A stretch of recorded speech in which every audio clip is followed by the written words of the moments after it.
So we're going to do this panel a little different than how the other panels have been run. We're going to start off by having each of our panelists dance for us up there on stage, starting with Dean. Okay, now you guys are awake, right? No, we are going to do it a little bit differently because this is sort of a reflection type of panel. So we've shared with panelists a set of questions to kind of trigger some discussion amongst the panelists between themselves to share with all of us on their thoughts of the last 2 days. And then we'll also have a little bit of time at the end for some questions the audience may have regarding some of the comments from the panelists. So I'll throw it out to the entire panel as first question. If you could sort of maybe going down the line or taking turns, share with us some of your key learnings and insights that you've taken away over the last 2 days in this Integrated Grid Planning Symposium. And we'll take volunteers first. All right, I'll start. I guess one of the things I'm sitting with is that I'm really impressed with what you all are doing. I've read a lot about Hawaii over the last couple of years about what's going on, but really hearing the details of, what PICO's been doing and, just the expertise that you have in-house, and then also the expertise that you've brought in terms of consultants and things like that. To me, that was one of my big takeaways. Like, you guys are doing a lot of things right. So I think that's great. Yeah, I guess I have other comments, but I'll save it for the rest of the thing. Well, I would certainly second that. I'm really impressed, and I do think that in many ways Hawaii is going to be sort of the bellwether for the rest of the country as you sort through these things. I would comment on one thing because I think I have a slightly different perspective than some of what I've heard. Throughout the day, we heard a lot of, last couple of days, we heard Hawaii is an island, it's so different, this is so difficult. Yes, from a regulatory perspective, it's actually somewhat easier. You're not dealing with a FERC state split in terms of your regulation. You're not dealing with an RTO that's going to change a dispatch order that you're otherwise thinking about. So to some extent, you have an ability to plan and work within a microcosm, which, yes, it certainly has its engineering limitations, but I think you should seize the fact that you have the ability here to be creative, to try new things, and to only have to get them through one set of regulators as you move forward. So I think that's a real positive. And I think that a few of the other things that I would take away is I think there are a few things I heard over and over: define goals and principles. It sounds like you already have those somewhat. Use collaboration, clearly you are, and I think we've talked about how we can use that more. I think there's a need to streamline the whole process because we've heard it's so nimble. Things are changing. You guys are going to be trying to use tools that are evolving as you're using them. And over time, you're going to be getting more and more real-time feedback. And so you've got to build a process that brings that feedback into, or brings the real-time knowledge back into the loop to feedback. I think I'll stop there. So I'll say a couple of things. I guess the thing that probably moved me the most over the last 2 days, which I think is representative of something that you're doing right, was Cynthia Rosen's comments in response to a question where she talked about the fact that there was this case where she had questions and HECO actually engaged and was willing to engage in a fact-finding exercise with their customers and bring new information to the table in a way that enabled dialogue, enabled agreement in a way that not every utility might be willing to do. And I thought that was really kind of indicative of a character that that speaks well for the opportunity for success. The other thing that I really was impressed by is all of my intelligence colleagues and folks here who are doing really interesting, good data and analytics work to back up these plans, and that's really important. I mean, it helps you find where the ground truth is, and I'm very impressed with the scope of what HECO is undertaking here.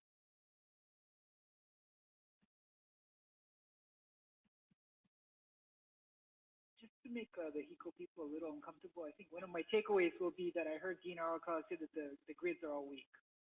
So I'm going to have to ask a lot of IRs now. But Dean, read our PSIP. but putting that aside, I'm going to try to oversimplify here. Two things that for me takeaways are.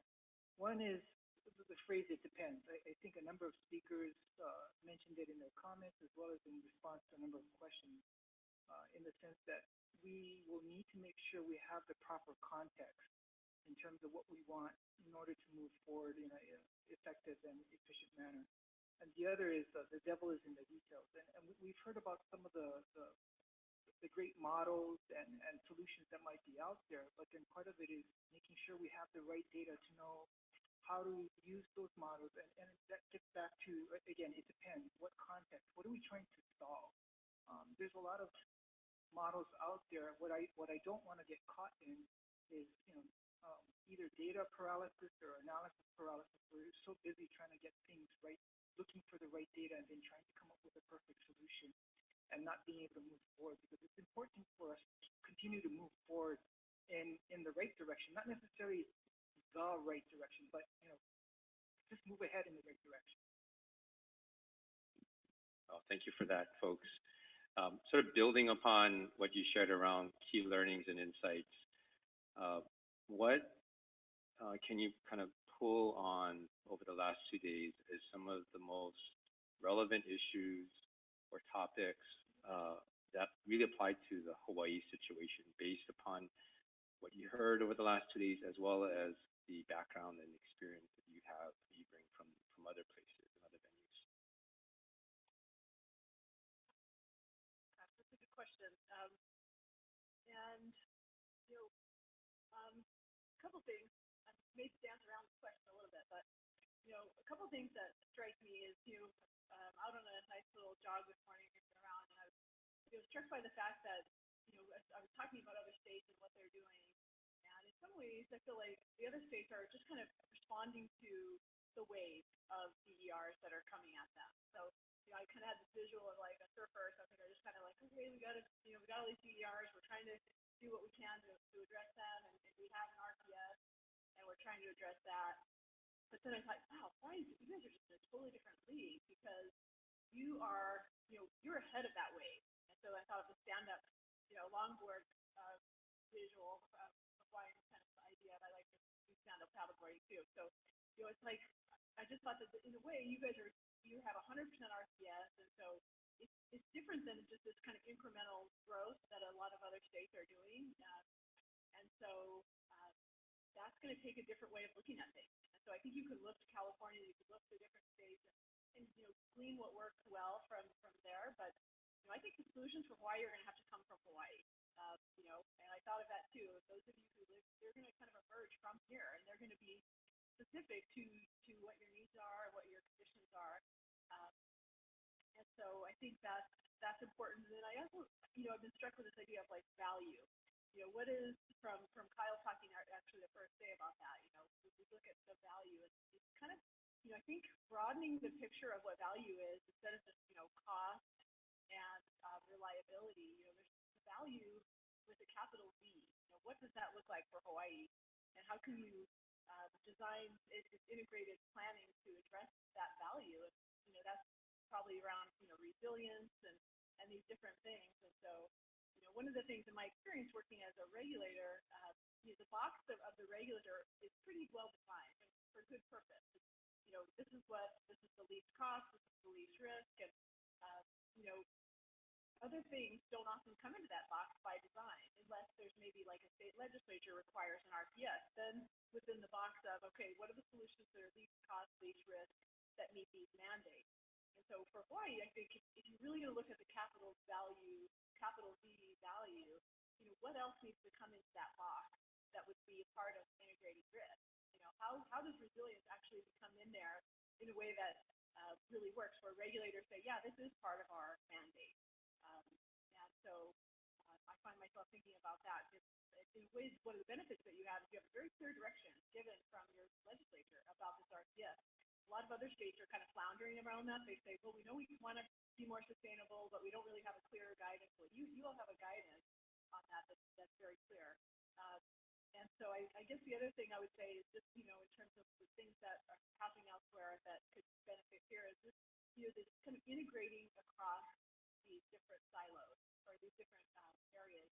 We've heard so many things from so many people about great work that's going on here and great work that's going on here, and it's almost overwhelming, to hear about all these great projects that PICO's doing, that you're all doing. And so I found myself thinking of like really taking a systems approach and almost like looking at the architecture of it, because otherwise it's almost mind-boggling. Like, how does it all fit together? And so I think if all these things, identifying what are the key touch points between this distribution planning and the resource planning and the transmission planning, like what are those key touch points, and then really managing the process and the really mapping those and then managing those touch points.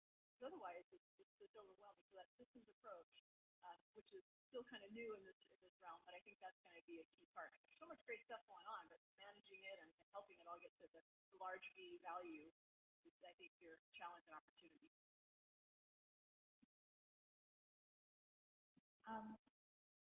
Well, I certainly agree with Juliet that, if other states are kind of going like this, Hawaii is going straight up. So you have a much bigger challenge. You need to move faster and a little more nimbly, I think, than other states. But drawing a little bit on E21, one of the things that we did in phase 2 is we thought about integrated resource planning. So again, these are recommendations, not what Minnesota is necessarily going to do. And they had a process, a 15-year integrated resource planning process. And what we recommended was that, first of all, it should no longer be integrated resource planning, which really had a lot to do with generation and transmission, but it should be integrated system planning, taking into account rates, regulatory process, as well as generation, transmission, distribution, integrating across that, things that are on the grid edge, that is customer side of the meter, and trying to put that all together. So you had to think about it as a system, and you're already there. You are already thinking about that, at least you're thinking about the transmission and distribution as a whole. So I think that's right path, keep going in terms of big and expansive. And then, of course, you will get into the problems that Juliet talked about in terms of managing.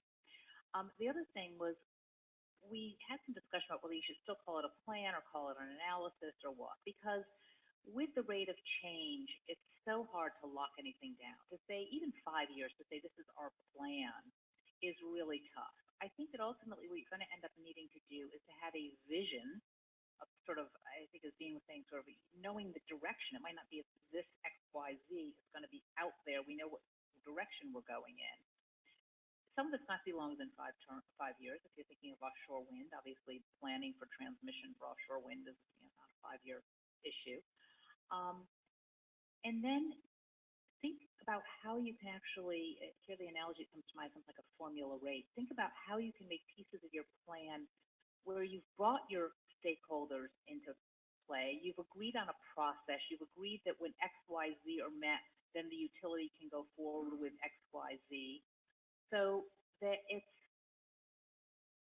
not constantly going to go back and go through a litigious process, because that process of bringing things to the PUC for every little change is going to kill it. The regulatory lag can't keep up with the pace that you need to be moving at. So I think that it's important to be working with your stakeholders, coming up with a process that is almost self-implementing, like a formula rate. You agree this is what we're going to do, and then when we get the data that shows X, Y, Z has happened, then we're going to proceed. And I think, going to Dean's point, you're going to drive your stakeholders crazy as all these things keep evolving. You're going to need to keep evolving, keep adopting new tools and new mechanisms. And your stakeholders are going to say, wait a minute, last week we did this, and now you're telling me this is the right thing to look at. So it's going to be really important to have an ongoing process, have your stakeholders walking with you side by side through that, helping to understand why you're making decisions, not just announcing, hey, we've got a new tool, but rather having them participating in the process and understanding why that new tool is needed and why you're adopting it. So I want to talk about one thing that I think distinguishes you from what we see in other states. And that is because you are small island systems. Your systems are inherently more dynamic. You don't have the ability to rely on the offsetting impacts of a large regional grid. So, so if New England or California puts in, a lot of variable renewables, they can rely on hydro from Quebec or the Pacific Northwest to balance it out. You really don't have that. You have to resolve the ramping. You have to resolve, voltage control, frequency regulation, protection, system stability, all of that within a relatively small system. That means that your system has to be much more dynamic, and that some of the things that, that we've looked at elsewhere, may not answer all of your issues. So hosting capacity tells you whether you can put DER in there. It doesn't necessarily tell you whether or not, it will be responsive to all of the dynamics that you have in your system. You've got, looking at locational net value. Well, that's an added value that you may want to take account of. But what you really need to be thinking about is how does value change over time for these different, and over different grid conditions for these different resources. What I think that suggests to me is that, and I, no offense to Paul, because I know he's used these phrases a lot, the jog, walk, run. But when you think about jog, walk, run in the context of a dynamic system, you may have to move to run in terms of pricing and valuation much more quickly than someone who is in a system that has much more capability to balance out that variability. So I would be thinking a lot about pricing, at least pricing for DER, maybe pricing for, for demand and other resources where it can offset. But don't think that you can put that off, because I think your system is going to be so dynamic that you're going to have to pay attention to some of that earlier rather than later. And if you get stuck in a program role where you're basing everything on program compensation, you may create constituencies for that program compensation that may make it difficult to move to actually getting accurate prices when you need to do so.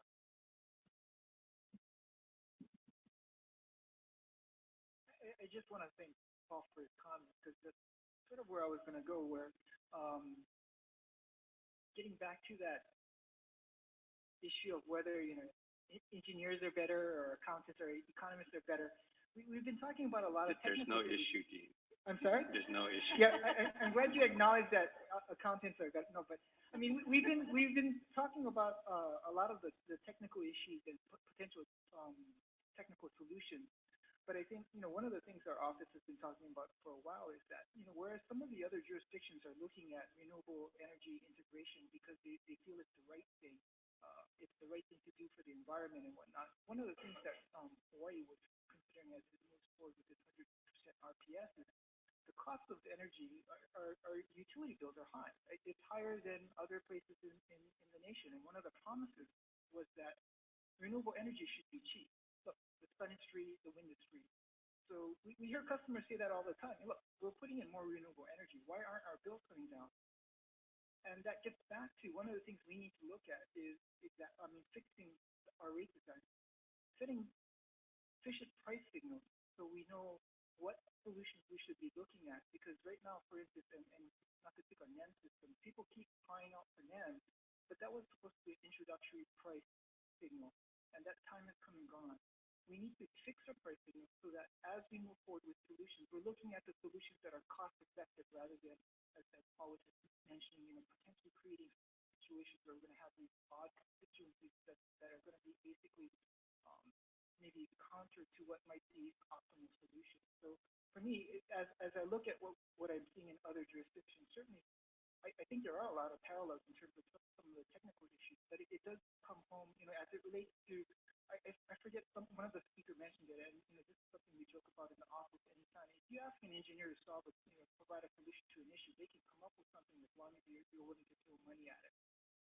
We can't have renewable energy at any cost. We need to have a reasonable solution that meets Hawaii's needs so that we don't adversely affect the residential customers' bills and our businesses and the state economy, sort of like I was talking about on the first day. Your reference to the three legs of the stool, right? Yeah. Thank you guys for that. My next question is sort of the flip of the question that I just asked you, right? So this last question was around specific insights and sort of those that were most relevant in your mind for Hawaii. Let's flip it around.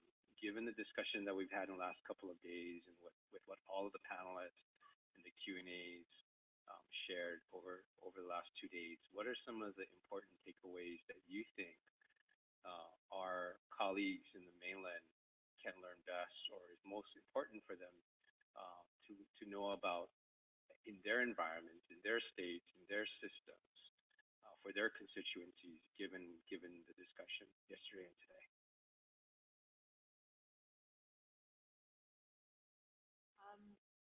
Well, I think one of the things I think that you just got this direct experience with these high levels of DERs that other states don't have, and so I think the presentation from Hawaii Cooperative today was very insightful to me. I mean, that's some really valuable practical experience with these super high penetrations, and so I thought that was great.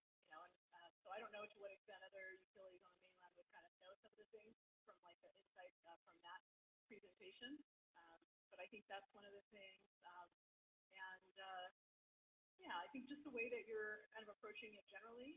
I think you've got a lot of really great, bright people here. You've brought in a lot of people from other places, and you just thought through a lot of this. And so I think just a lot of your process and a lot of your insights could be useful to people outside of Hawaii. Yeah, I do think that some of the process things will end up being a little different again because of your regulatory difference. But I think what I was so impressed by is how you really are looking at all of these new tools, and many of these things are going to be things that other people are going to need in terms of understanding how distribution and transmission and where those trade-offs are, how you integrate those in with rate design issues, thinking of your rates as a resource, as something else that can be put into the mix. I think you're going to be leading the rest of the nation in how to do this. Because you need to do it first. So, okay, third time you want me to be more amplified. I'm now elevated, I can be more amplified. So I mentioned earlier, I think there's a lot of good technical modeling and forecasting that you guys are doing, and I think those are tools that other people will use and learn from. I think the other thing that will be interesting for you, and I don't know how it will evolve, but you will see, sooner than anyone perhaps, this, as you build out more renewables, this additional renewables in the middle of the day, and what do you do with it? And, when does storage become cost effective? When does other kinds of storage beyond just lithium ion begin to cross that threshold into something that you want to do? And I think the other piece, which I don't know how it will play out, but I certainly am going to be interested in what you put together when you make your filing next year, is what your EV strategy is going to be. Because EVs are coming. EVs are already, cost effective on a total cost of ownership basis. They're going to be price competitive here very soon. You're going to have cheap solar power in the middle of the day. Can you use that as a basis for going to more electronic vehicles? And how will you do that? I think that's going to be an interesting adventure for you guys to be on, and I look forward to seeing more. I'm just going to add just a little bit, because I think all of the comments that have been offered so far are potential areas where other states could look to. But I will say one other thing is, Hawaii is unique as a state, but it's also unique as an island. As Juliet was mentioning the KIUC experience. KIUC is meeting a lot of its renewable energy goals by using more of a utility scale approach to it, whereas I think Oahu may be a little different in the sense that, again, we don't have the same renewable energy resources that some of the islands do. For me, it's going to be interesting to see how Oahu is going to continue to move forward with its RPS compliance as compared to Kauai Island, as opposed to Maui Island and Hawaii Island. So, there's going to be potential lessons to learn from all of the different islands as they move forward with that. I think also another area that we really haven't gotten into is the customer behavior too. As if we're able to successfully modify our rate design, and as we migrate to more renewable energy, we are probably going to have to step back and look at how customers respond to potentially certain system needs as we adopt demand response. How much are customers really willing to give up a little bit of comfort in order to participate in a program such as that? So I think there are other areas that we're looking at right now that will possibly be other areas that other states might look to in terms of law. That's kind of interesting. Thank you guys for that. So I'm going to shift gears now, and I'm actually going to go off script. So I apologize in advance to the panelists. I wanted to ask a couple of questions sort of born by the discussion that we all heard yesterday as well as today. A couple of questions around that. On Wednesday, yesterday, in the opening panel, you had a lot of discussion between Louis, Dean, and Kyle around resiliency. And yesterday, Dean talked about the three legs of a stool: clean energy, cost, and reliability. But resiliency is different, right, from reliability. And I think, forgot who it was this afternoon that talked about reliability in terms of the day-to-day, whereas resiliency is the ability to kind of spring back and recover from an event. So as the Hawaiian Electric companies develop, and there was also quite a bit of discussion on both days with mentions to Puerto Rico and what's happened there, and how climate change is making unusual natural events to become more common or less unusual. And so I'd like for you to kind of opine a little bit on how you think that the issue and the feature of resiliency of an electric system should be folded into an integrated grid planning process and ultimately into an integrated grid planning product. Yeah, I love that. I love that question, and I think this whole 2 days has made me think a little bit differently about resilience because it's kind of a buzzword. You hear a lot about it now. But my first impression when you asked that question is just a really frank exploration of what resilience means to Hawaii. Because, and in terms of what are the scenarios that could cause prolonged outages here, or, and how are those going to be addressed? And maybe it's not as much as of a quantitative assessment as it is a qualitative assessment.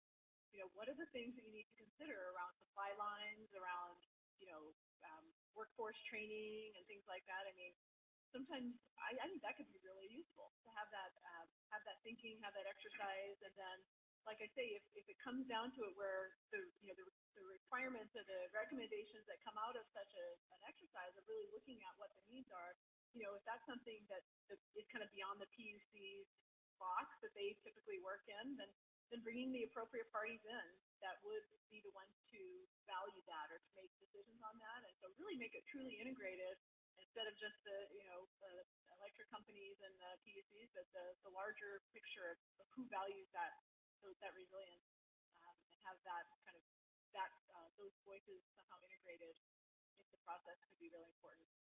But that's a great question.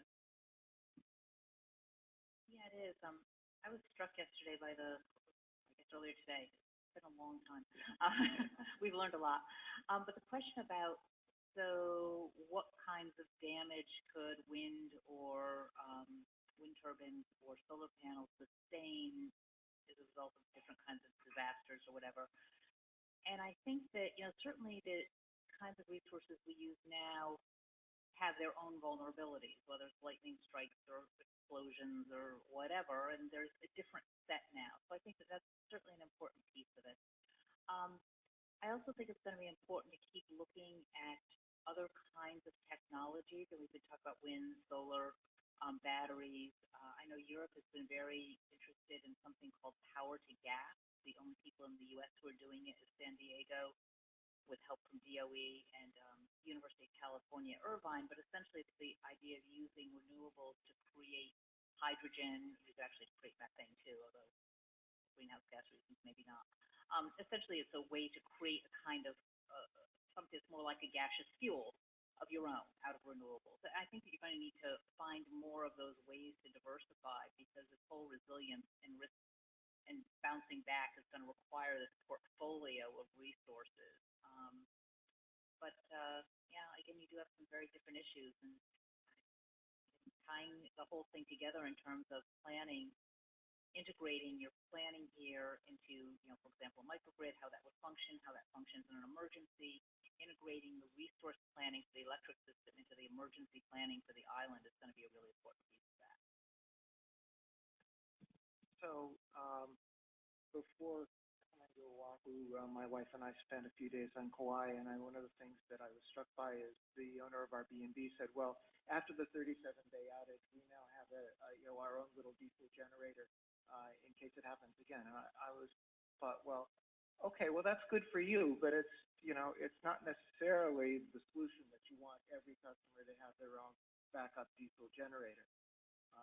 Not everybody may even be able to afford to have their own backup diesel generator. So, so what's the right solution to this? And I think it starts with planning on a community basis.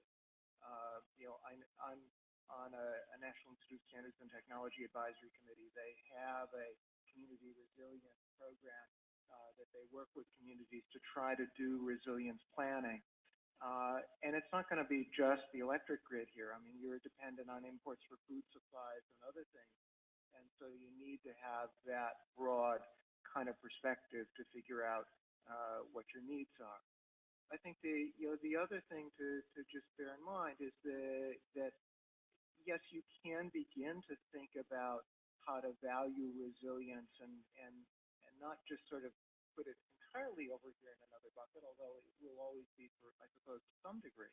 I mean, resilience is a function of what's the value of reliability over time to different customers, recognizing that that value will be different to different customers. And yes, there will be critical facilities, whether it's food storage or communication or other things, that you will want to harden a grid around, build a microgrid around. And then I think the other thing, which I mentioned in one of my questions earlier, is that it is possible to think about how you plan a grid to recover from a disaster event. So if you think about a grid that ultimately looks like at least in part, like a series of interconnected microgrids, so that you're building a hardened microgrid, the most hardened microgrid around your most critical facilities, and then being able to connect it to other segments of the grid to build that out, that can accelerate your recovery while also ensuring that your most critical facilities have that protected.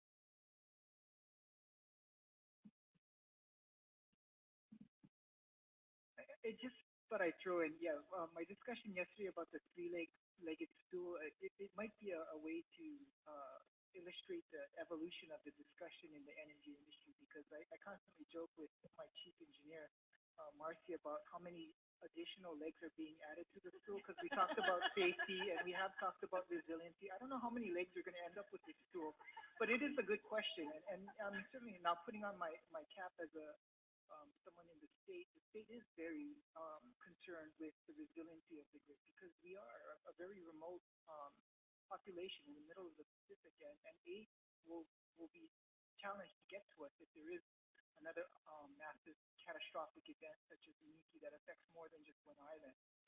So it is something that we really are concerned about as a state. And the question is, how do we build that into the planning process? I think, as Paul just mentioned, we do have to recognize, and putting on my economic hat, there is a different value of resiliency to customers. As a residential customer, I have a particular value, but as a state employee thinking about how the state needs to run, there's a different value that needs to be added to resiliency. And it's going to be a challenging,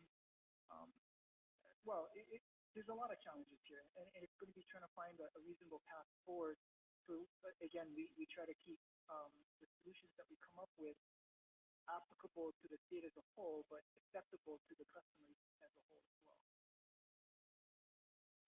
Thank you guys for that. Next question is about the word innovation. And Commissioner Akiba talked about it during her keynote during lunch.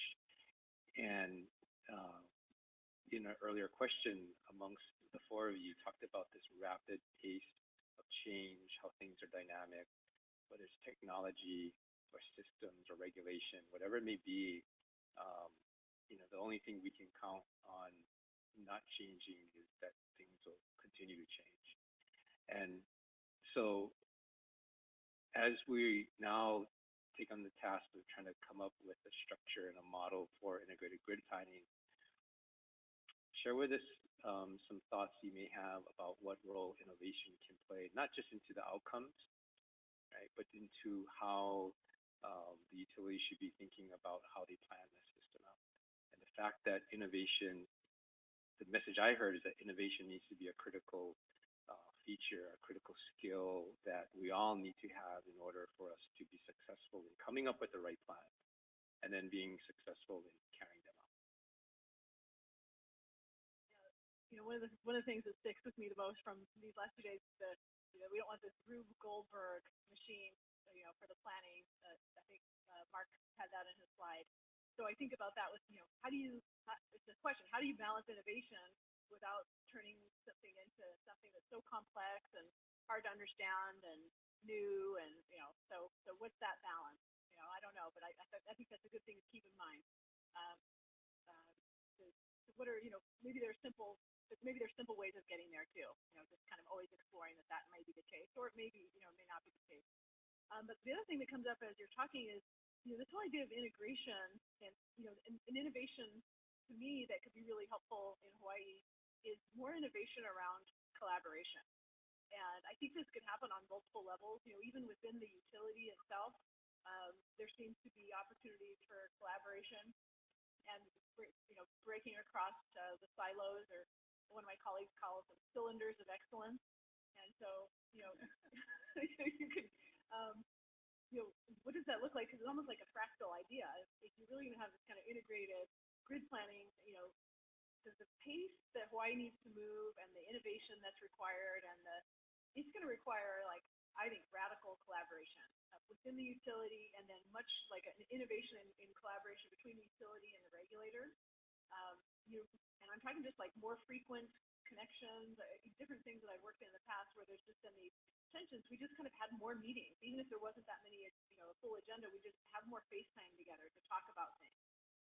And then with your stakeholders outside of the regulators. And so that's the kind of innovation that stays in my mind, because you're going to get great ideas from people throughout your whole stakeholder community. You really are. And those are going to be important voices in the thing. And so that's the kind of innovation I think that should be considered, to formalize that and to really step that up. As you need to step up, everything else, let's really step up that face time and that exchange of ideas.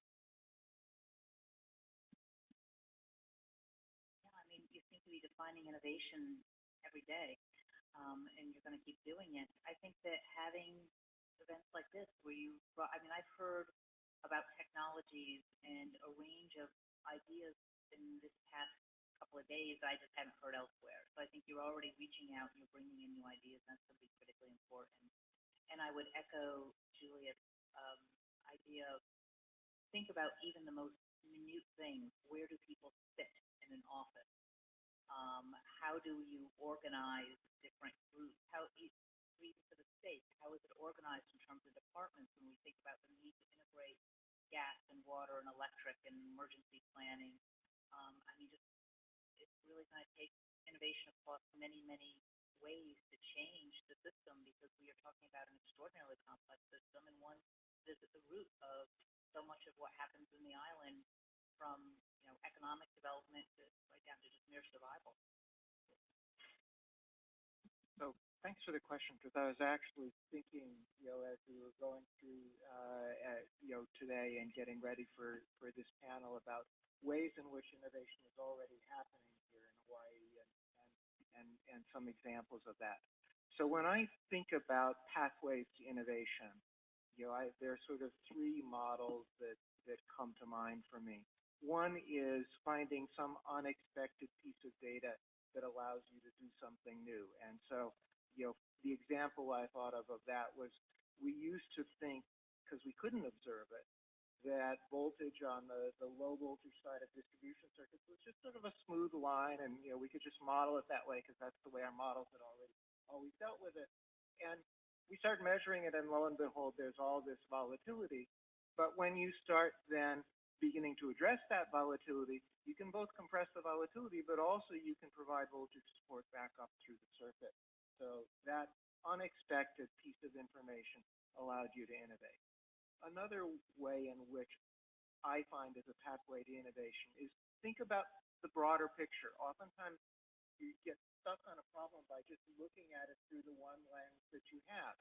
But the best innovations are when you can kind of broaden your perspective, use something that already is in existence that you don't have to invent something new for, and take advantage of it. So if, for example, you can use smarter building system controls to move some load around in a way that customers won't really notice but will benefit your overall system, that could be a way out of of managing some of the ramps and some of the the differences between when your existing peak load is and when your peak generation is going to be. And then there's also just the kind of thing that you happen when you get into a problem and you're really sort of searching and desperate for a solution. You think, well, what if I just flip an assumption somewhere? So I think of what Ramesh talked about in terms of being able to use PV to actually provide frequency control, when for years we've looked at it as a source of frequency instability. Well, what if you change the assumption about that? You suddenly have a new tool that you didn't have before. So I think about these different pathways to innovation, and I think you're already doing some of them, and I would encourage you to continue to down that pathway and process. So I'm going to take maybe add a little bit to what Paul was saying, and kind of add a little bit of what the representative from Kavala. I'm going to come up with a new acronym in terms of pathways. Pathways to open innovation. For the people from Hawaii, POI, you can start to eat poi as well as having your talk. But I think in terms of innovation, it will be a matter of being able to have a dynamic process involving the stakeholders. We have a lot of smart people in our office. I know there are a lot of smart people within Hawaiian Electric, but I don't think it's reasonable to expect that all of the solutions are going to be coming from within the commission, within the CA's office, or the utility companies. We really do need to engage the stakeholders and encourage that open innovation process. And whether or not POI is going to be part of it or not, I mean, we do need to encourage that process. And I think the other thing that we really need to start focusing on is looking at the regulatory model. I think part of it is, we need to make sure that the utility is in a safe space, so to speak. If we want them to look at innovative ideas, there may be failures, and having those failures are okay as long as we learn from them and move on. If we're always stuck in a place where the utility is scared about stranded investment and they don't want to move forward, add some specific surcharge to cover the cost associated with that, that's going to cause hiccups and road bumps that's going to slow our progress. We're going to have to try to think about how to better encourage or create a situation to encourage the utility to look at innovative solutions. Oh, Can I add one other thing? Sure. Students, as somebody who spends a lot of time with young people, like Mark? Well, I was thinking my law students, actually. Okay. But you give them a problem, and they don't know a lot about the system. And so they're not locked into thinking about it the way we all do. And they come up with interesting ideas very often that are sometimes very valuable. Thank you for that. Okay, so before I turn the floor back to the audience to ask questions, I want to ask each of you to just share with us sort of your one big thing, right? The one big thing that you want to share with the entire group here today, your biggest learning, your best experience, whatever it may be, that one big thing over the last 2 days, personally. probably a lot, and I could think about this forever, but the thing that I wrote on the top of my little note sheet here, and it was maybe one of the first things that was said and by the governor, which was very cool that he was here, that this $4 to $5 billion going out of the economy every year to pay for these energy assets that are coming from outside of the economy.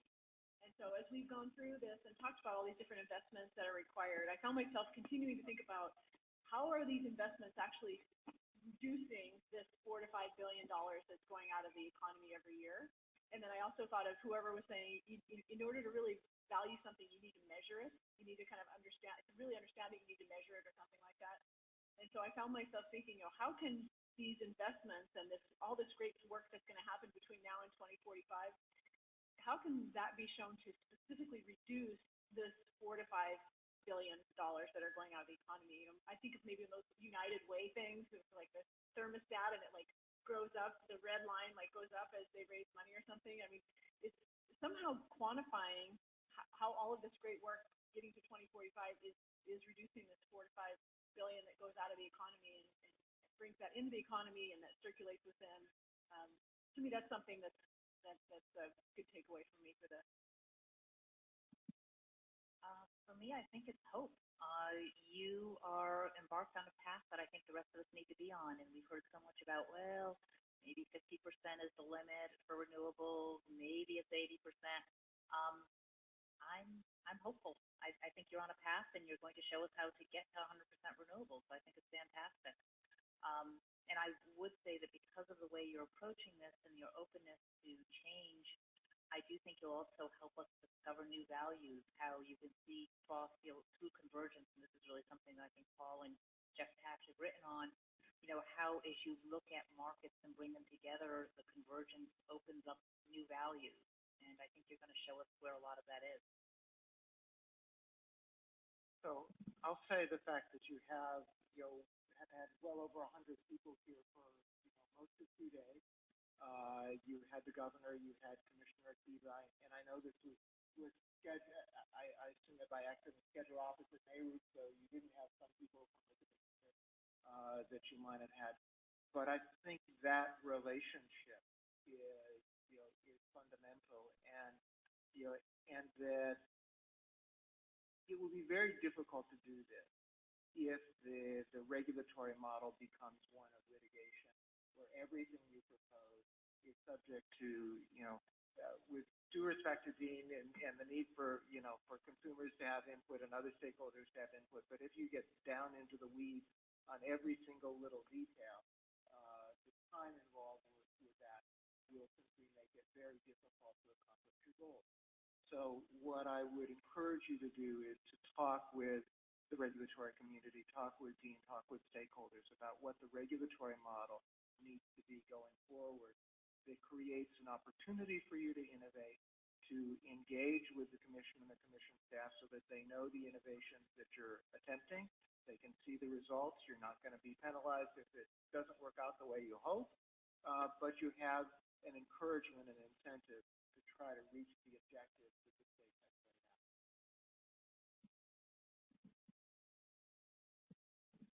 So I'm smiling because Paul is trying to take us out of the weeds, and now I'm going to take us right back into the weeds.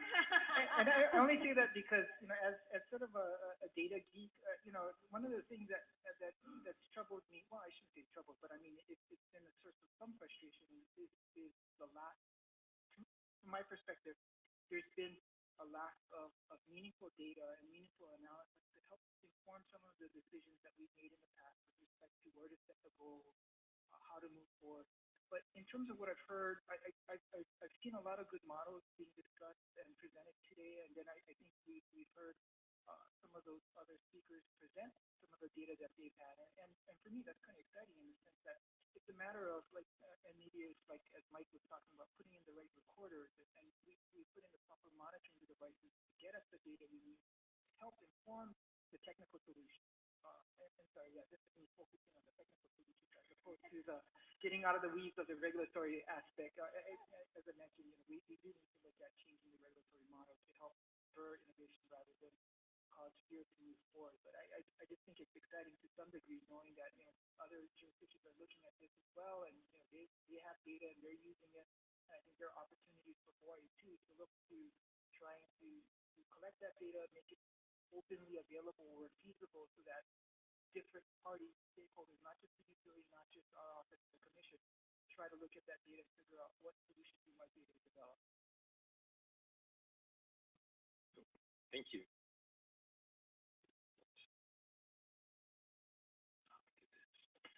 Okay, so Ken and Mark, I think, have microphones. So I want to open it back to the audience for questions for this panel in the spirit of engagement with stakeholders.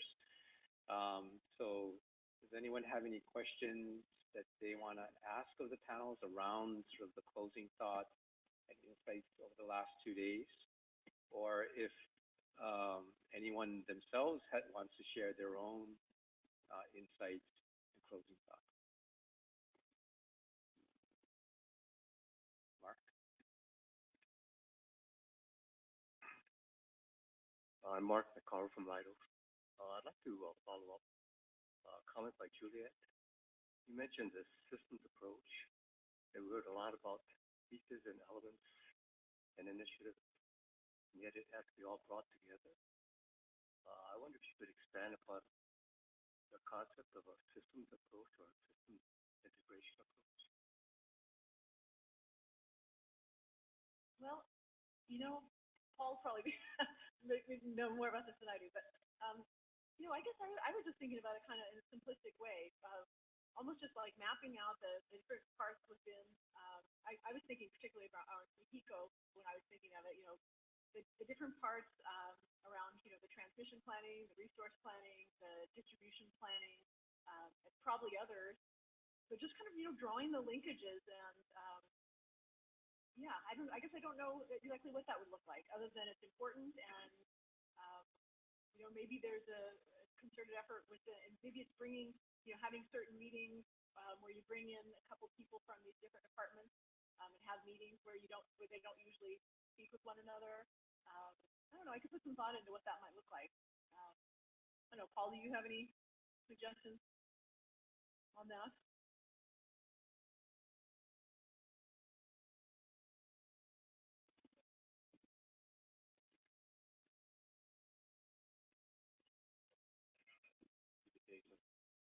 For HECO, you know, within the organization, is to get the maximum value. The energy efficiency group, which often is in the customer service organization, that never was involved in the planning department, or either resources, which is in another group, or the transmission, which is another group, or distribution, which is in yet another group, are starting to talk to each other about what measures they might do that actually fit the profile that, like we heard yesterday, that solves, say, a substation transformer upgrade that could be deferred by tailoring the money that was already earmarked for energy efficiency, but really thinking about the specific measures that might work.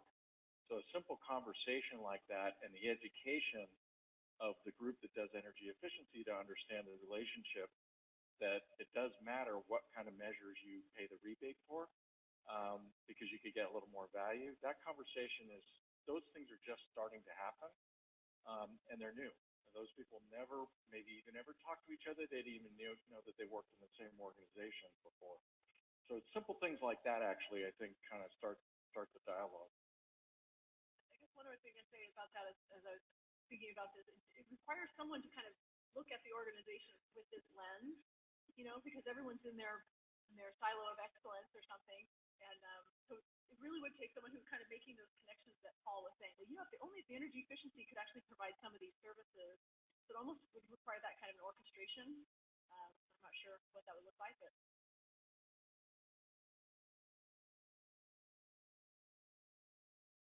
Hi, so this is Lulu, and I realize that I have failed in my presentation to make some points.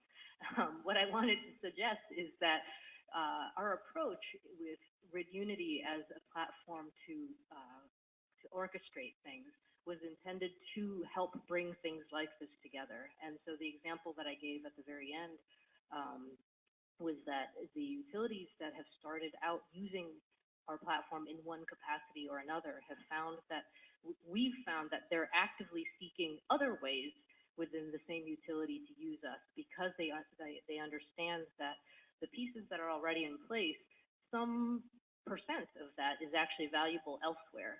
And so each additional piece that moves onto our platform, you are expending relatively less effort to get a larger piece of benefit. And so that's really part of it. And so the collaboration aspect is really important to us because we recognize that, you know, a utility is using multiple tools. And so what we want to do is provide a backbone of stability against which iteration and improvements can be made. Because right now, as we've noted, a lot of activities occur sort of individually across. And so by just even, you know, bringing it all together with a common thread, then you can innovate and improve each area, and all of the proper connections can be maintained while one area is improved. So I wanted to just bring out that that's something that we believe can be done, and we have done it, and we're, you know, in the process of doing it. And that's, you know, if anyone wants to talk about that more, I can do that, but I'll leave you alone for now. We'll take one last question, if there are any. Okay, sounds like there aren't any. So please join me in thanking our closing panel for sharing their thoughts with us.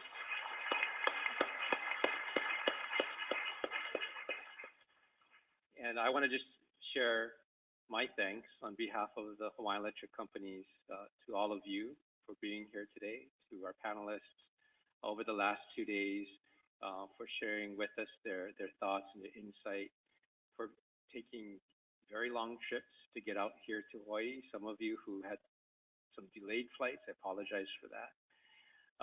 It means a lot to us to have all of you convene here in this one place to create this special opportunity for us to get to know each other, to begin building relationships, and begin sharing ideas and information.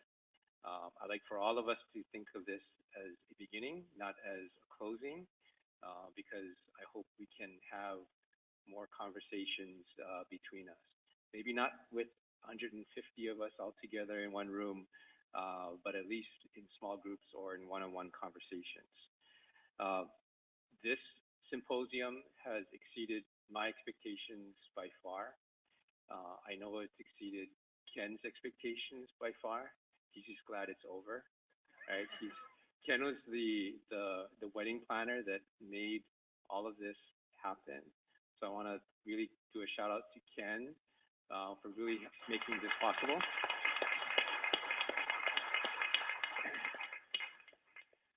And if Ken was the wedding planner, that makes Kristen Jackman the person that actually made things happen and got things done. And Kristen, you may be wondering, who is she? I haven't met her yet. Kristen is one of our employees. She's actually working behind the scenes remotely. She's calling into this. So Kristen, if you're on the phone, wave. But she's the one that's been working with many of the panelists, been working with the convention center. We're working with a whole bunch of folks to actually do what Ken has asked all of us to do. So I want to give a special thanks to Kristen as well.